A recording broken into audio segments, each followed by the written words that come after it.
দ্বিতীয় শ্রেণীর গণিত বইয়ের আজকের ভিডিওতে আমরা ৬২ পৃষ্ঠা নিয়ে আলোচনা করব। তো ৬২ পৃষ্ঠার প্রথমে দেখো যে আগের পৃষ্ঠা যে যোগের অঙ্কটা আমরা শিখছি যে ২৬৭ আর ১৪৫, তো সেটাই এখানে ভেঙে ভেঙে দেখানো আছে। তো আমি একবার এখানে দেখাচ্ছি। দেখো ৫ আর ৭ যদি উপরে নিচে যোগ করি কত হয়? ৫ আর ৭ যোগ করলে হয় ১২। ১২-র ২ বসলে এখানে হাতে থাকবে এই যে ১২। যদি লিখি ১২-র ২ বসলে বাম পাশের অঙ্কটা হাতে থাকবে, সেই হাতের ১, ৪ আর ৬ যোগ করলে হয় ১১। তো ১১ যদি লিখি ১১ এখানে যেমন ২ বসে গেছে, এখানে বসবে ১১-র ১, এই ১১-র ১ বসবে, হাতে থাকবে এই ১, এই ১ আর ১ ২, ২ আর ২ ৪, সেই ৪ এখানে বসছে। তার মানে ২৬২ পৃষ্ঠা কাগজ আছে দুইটা খাতায়। এরপরে দেখো পরের যে অঙ্কটা আছে যে প্রতি জোড়া শিক্ষার্থী অনূর্ধ্ব ৩ অঙ্কের দুটি সংখ্যা লিখবে। অনূর্ধ্ব ৩ এটা দ্বারা বোঝাচ্ছে হচ্ছে এই তোমার ৩টা অঙ্কের বেশি হওয়া যাবে না যে কোনো সংখ্যা। অনূর্ধ্ব মানে ৩টা পর্যন্ত যেতে পারবো। যেমন ধরো যে এই যে সংখ্যাগুলো, এই যে ৫৯৬, এখানে কি ৫৯৬ একটা সংখ্যা, আর অঙ্ক আছে কয়টা? ৬ একটা অঙ্ক, ৯ একটা অঙ্ক, ৫ একটা অঙ্ক, এখানে অঙ্ক আছে ৩টা। তো এরকম ৩টা অঙ্কের বেশি নেওয়া যাবে না। তো সেটাই বলছে যে অনূর্ধ্ব ৩ অঙ্কের দুটি সংখ্যা লিখবে এবং অন্য জোড়া শিক্ষার্থীকে দিবে। তারা তৈরিকৃত সংখ্যাগুলো নিয়ে যোগ করবে। যে জোড়া আগে সঠিকভাবে যোগ করতে পারবে সে জোড়া জয়ী হবে। তো এইভাবে তোমরা তোমাদের বন্ধুরা একসাথে বসে এই টাইপের যোগগুলা সহজে প্র্যাকটিস করতে পারো। এরপরে দেখো ২ নম্বরে কিছু যোগের অঙ্ক দেয়া আছে পাশাপাশি এবং উপরে নিচে। তো এগুলো তোমাদেরকে সমাধান করে দিচ্ছি। যেমন ধরো পাশাপাশি যেটা প্রথম, তো একক স্থানীয় অঙ্ক বা ডান পাশের অঙ্কগুলো আগে যোগ করব। তো যোগ করার সময় এভাবে ছোটো করে একটু টান দিব, তাহলে আর ভুল হবে না। দেখো এই ২-এর সাথে যোগ করব ৬। তো ৬ আর ২ যোগ করলে দেখো ৬ হচ্ছে বড়, তো ৬-এর সাথে ২ যোগ মানে ২ ঘর যাবে। ৬ ৭ মানে ৬ হাতে রাখলাম, তাহলে আর 2 ঘর যাবে। ৬-এর পরে ৭ ৮, তো ৬ আর ২ যোগ করলে কত হবে? ৮। আর ৮ যেহেতু তোমার ১০-এর চেয়ে ছোটো, এখন কিন্তু আর কিছু হাতে থাকবে না, ৮ সরাসরি এখানে বসে গেল। এখন দশক স্থানে অঙ্কগুলো যোগ করব, মানে এক ঘর বাম দিকে সরে আসবে। ১ আর ৯ যোগ করলে কত হবে? ১০।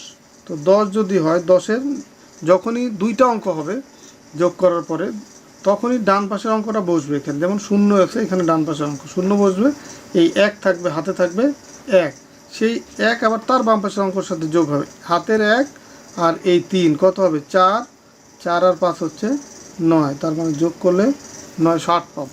২ নম্বর অঙ্কটা দেখো ৬৪৯ যোগ হচ্ছে ১৬১। তো দেখো তাহলে এইখানে একক স্থানে অঙ্ক আছে ১ আর এইখানে একক স্থানে অঙ্ক আছে ৯। তো ১ আর ৯ যোগ করলে কত পাবো? ১০। ১০-এর ০ হাতে থাকবে ১, ১ আর ৬ হচ্ছে ৭, ৭ আর ৪ যদি যোগ করি, ৭-এর পরে ৪ ঘর, ৭ ৮ ৯ ১০ ১১। তো ৭ আর ৪ হয় ১১। তো ১১ কত বসবে? ১, হাতে আছে আমার ১, ১ আর ১ ২, ২ আর ৬ কত? ৮, ৮১০। ৩ নম্বরটা দেখো একক স্থানে অঙ্ক ৫, ৫ আর ৭ যোগ করলে হবে কত? দেখো ৭ হাতে রেখে 7-এর পরে আমি ৫ ঘর যাব, ৭ ৮ ৯ ১০ ১১ ১২। তাহলে 7-এর পরে 5 ঘর গেলে কত হচ্ছে? ১২। ১২ কত বসবে? ২, হাতে আছে আমার ১, ১ আর ৮ হচ্ছে ৯, ৯ আর ২ হচ্ছে ১১, ১১ হচ্ছে ১ বসবে, হাতে আছে আবার ১, ১ আর ১ হচ্ছে ২, ২ আর ৪ হচ্ছে কত? ৬, ৬১২। এটাই হচ্ছে উত্তর।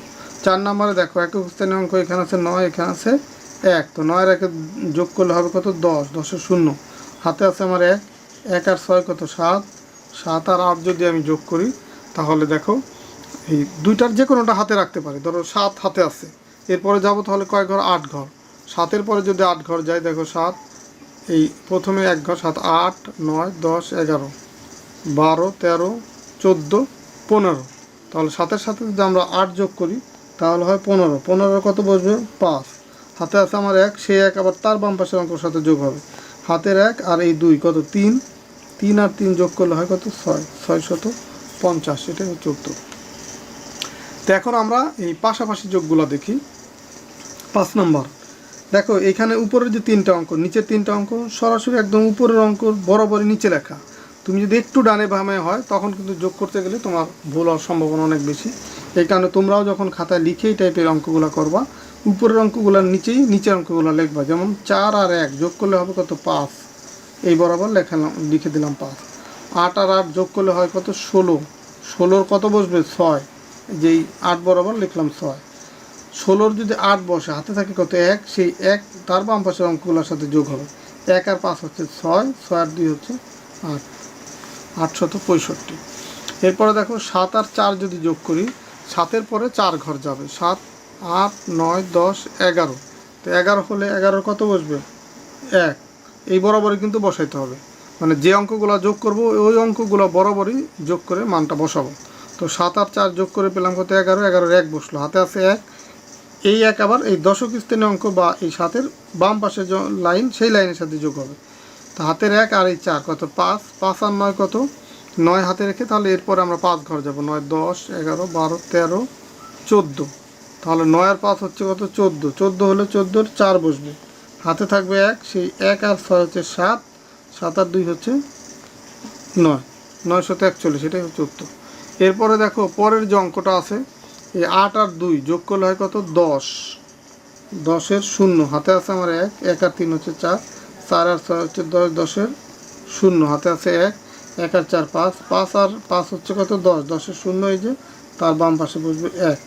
আর এর বাম পাশে তার অঙ্ক নাই, শুধু এখানে যেহেতু যোগ করে 2 অঙ্ক পেলাম, সরাসরি 2 অঙ্কটা বসাই দিলাম, তাহলে 1000, এটাই হচ্ছে উত্তর।